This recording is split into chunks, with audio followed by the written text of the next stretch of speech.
All right, guys. Hey, welcome to the live today. Today, we're going to talk about 5 steps to creating an effective marketing plan. An effective marketing plan. And so, what I see a lot of times is people just want to skip ahead to the cool stuff, to the fun stuff. Let me go create a Facebook ad or an Instagram ad or something along those lines. And that is not how you do it. And so, today, that's what we're going to work on. Is we're going to work on um, the 5 steps basically to doing that. So let me do that for you real quick.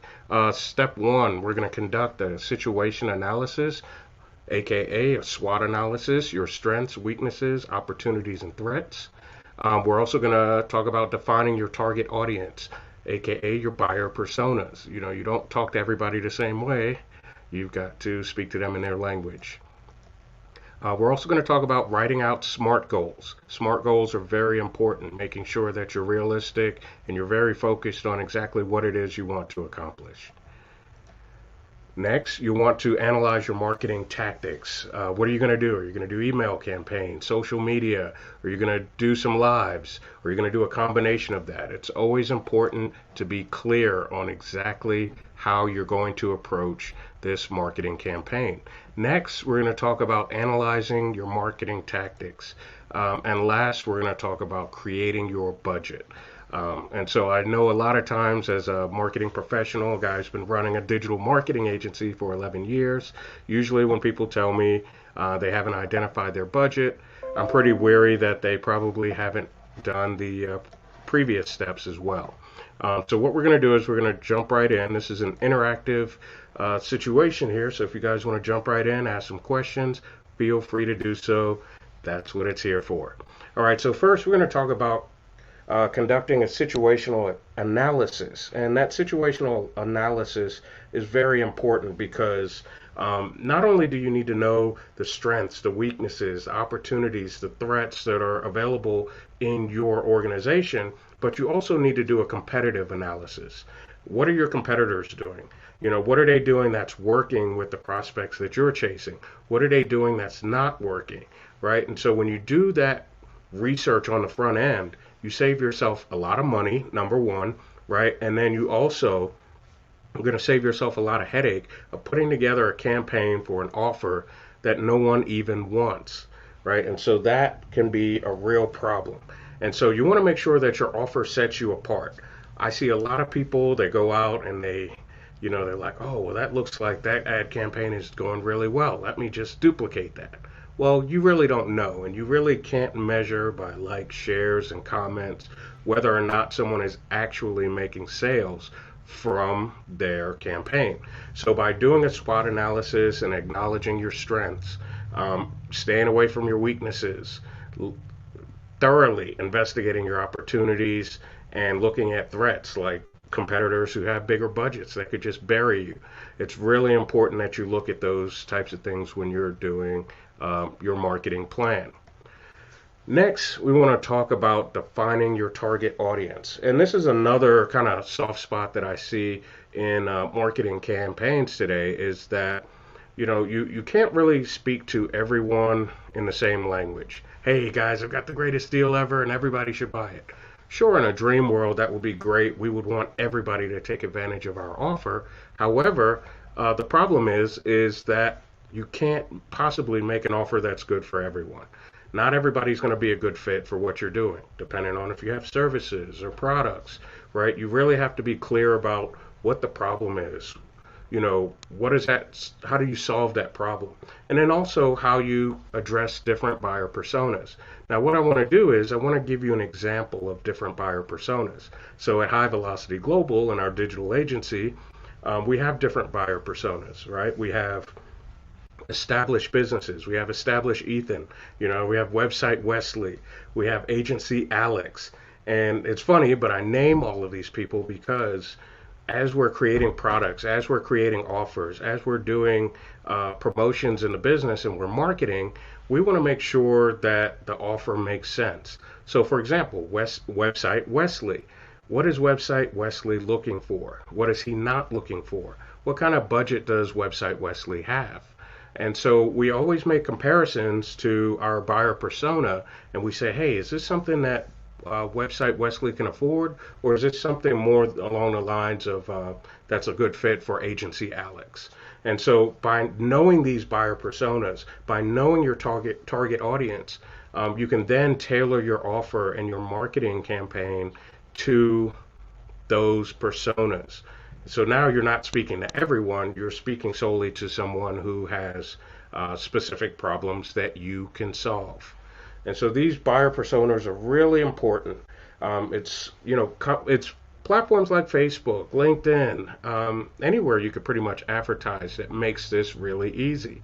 Another example that I can give you is, we worked with a Caribbean restaurant in Katy, Texas, and it's amazing. Island Spice. If you've never been there, you should go. The food is phenomenal. And so, we found it was very easy for us to target people who love Jamaican food. Once we got into the Facebook audiences platform, we were able to take a look at it and say, oh wow, we could target people who like beef patties. Wow, we could target people who like rice and peas. It's amazing how much information you can find in there and how you could take that information and dive even deeper down to find out things like we found out which TV stations they watch, we found out which radio stations they like, we found out where they buy furniture at. And so we were, by knowing all of that information, we were able to target them very specifically and make sure that the messaging from the restaurant got in front of all the right people. And so that's really important when you define your target audience, when you create these buyer personas in your business, you're then able to laser focus in on exactly what it is your prospective customers or clients want and need in their business. And when you can do that, they're willing to pay whatever your bargain basement price is or whatever your high-end price. You're solving a problem and you're no longer commoditized with everyone else. It seems like your offer is tailored to their specific needs. Now, next, I want to talk to you about SMART goals. Number 3 of 5 is SMART goals. And writing out SMART goals is very important. I see people all the time, they come to me and they say, hey, I want to get 1,000 followers on Facebook. And my first thing is, okay, great, 1,000 followers, that's easily done. But why? Why do you want 1,000 followers? And what is that attached sales goal? So if you're not familiar with SMART goals, they're specific, they're measurable, they're actionable. It's, and by actionable, let me stop right there for a second. By actionable, I mean something that you can really do. I mean, something that you can really measure. R is relevant, and then timely or time focused makes up the SMART goal methodology. And so by doing that, you can then be very, very specific and say, okay, now I want 1,000 followers, but I would like 50 or 100 of those to subscribe to my blog, or I would like 50 to 100 of those to buy from me. Now we're talking. Now it's very specific. Now it's measurable. It's attainable. It's relevant, right? And it's time based. Over a certain time, I want to get those people in the next 30 days, in the next 60 days. And now you've got it. Now you have a specific goal that you can track.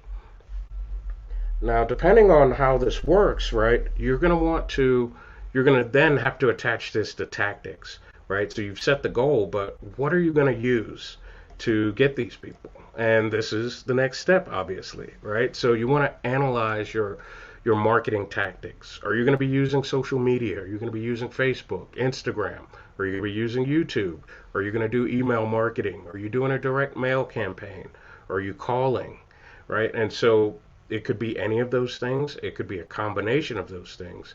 But bottom line, you need to identify those so that you're not kind of wandering out there when you're trying to put your marketing campaign in place and create your marketing plan. So if you're very specific about how you're going to get these customers, then you can plan accordingly through there. If you decided to go with social media, then you can say, hey, I'm going to do a 14-day campaign. We're going to post 2 to 3 times a day. Once we've done that, then that fits into our marketing plan and it makes sense. So it also makes sense for you to do some omni-channel marketing. It's important, because some people don't just buy on Facebook, or they're just not following you on Facebook. And you'll see this from some of the bigger brands. For example, you go to Amazon.com, you go find the camping tent, for example. Say I'm going to Fort Bend State Park, I'm going to go camping for 3 days, and I'm looking for a tent. I go to Amazon, I look for that tent, I find that tent, but the phone rings, I get busy. I come back, I go to Facebook, wow, there it is. Not only did I see an ad for the tent that I wanted to buy, but I also saw some ads for similar tents that other people bought.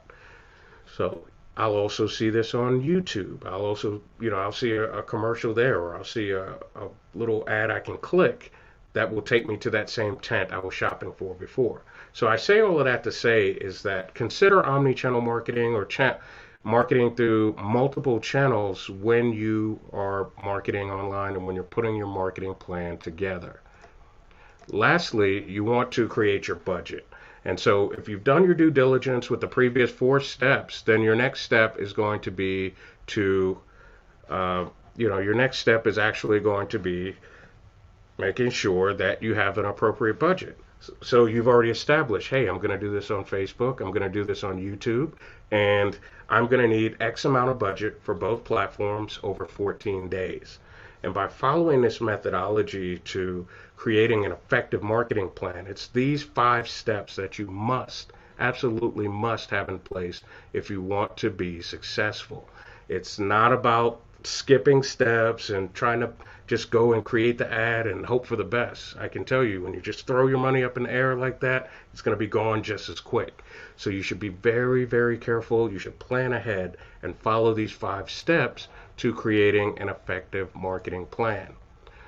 Now, with that being said, what I'd like to offer you guys today is an opportunity for you to work with me to put that marketing plan together. You'll have the benefit of my 11 years of running a digital marketing agency, to walk with you through each of these steps to help you plan your marketing plan, to put it together correctly, and also to have another set of eyes looking over your shoulder to make sure that you're successful with this campaign.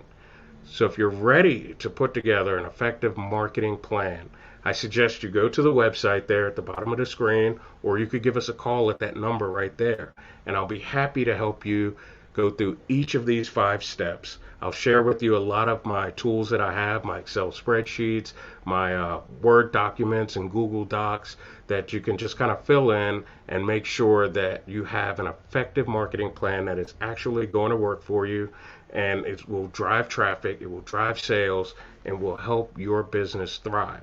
So again, I'm going to work with you, and I'm going to help you do a SWOT analysis. I'm also going to help you create a couple buyer personas so that you know exactly who you're talking to. I'm also going to help you define your target audience. I'm going to help you create SMART goals that you can actually track. They're attainable, they're measurable. And I'm going to help you choose which marketing tactics that you need to use based on what you have in place. So maybe it makes sense to do SMS and email. That is fantastic, and I'll help you put that together. And lastly, I'll help you put together a realistic budget that will help you get results. You won't have to throw $20, $50, $100 there and say, hope for the best. With all of this planning, with putting everything together, you'll feel very confident about your next marketing campaign because we've planned it the right way. And once you've learned this methodology from me and you get the tools that I'm going to give you, then you'll feel confident about your next marketing plan and the subsequent marketing plan, because you finally have a framework to follow in order to help you successfully market your business and turn those leads and that traffic into money. So I want to thank you guys for spending some time with me today. It's been just under 15 minutes. Not bad, not bad. I didn't want to take up too much time, but I do want you to realize and recognize what it takes to put together an effective marketing plan. I love to see business owners thrive when they do it the right way, and I'd love to see when they don't have to beat their head up against the wall to make it all happen. Thanks a lot for joining me today. I look forward